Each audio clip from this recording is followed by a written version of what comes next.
ఇరుకు మార్గంలో ప్రవేశిస్తే నేను పరలోకమని ఆ విశాలతలోనికి వెళ్తాం. దేవునికి స్తోత్రం చెప్పండి కొంచెం గట్టిగా. హల్లెలూయా. మీ అందరికీ తెలుసా, దేవుని యొక్క వాక్యంలో తెలియజేస్తున్నట్టు తెలుసా, యేసేపు కూడా ఇరుకు మార్గం కూడానే ప్రయాణం చేశాడు. ఆ ఇరుకు మార్గంలో ప్రయాణం చేస్తున్నప్పుడు దేవుడు ఆయనకు తోడున్నాడు. విశాల మార్గం గుండా వెళ్తూ ఉన్నప్పుడు దేవుడు నిన్ను విడిచిపెడతాడేమో. నీ స్థానాన్ని బ్రతుకుతున్నప్పుడు దేవుడు విడిచిపెడతాడు.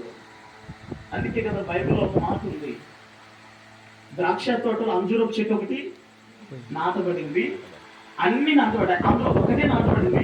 3 సంవత్సరాలు ఎతికాడు కానీ ఒక్క ఫలం కూడా దొరకలేదంట. ఒక్క ఫలం కూడా ఎతికాడు యజమానుడు కానీ దొరకలేదు.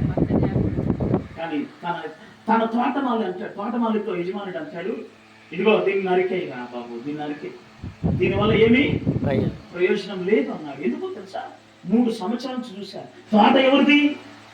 చెప్పలేదండి. తోట ఎవరిది? దేవునిది. తోట ఆయనది, చెట్లు ఆయనవి.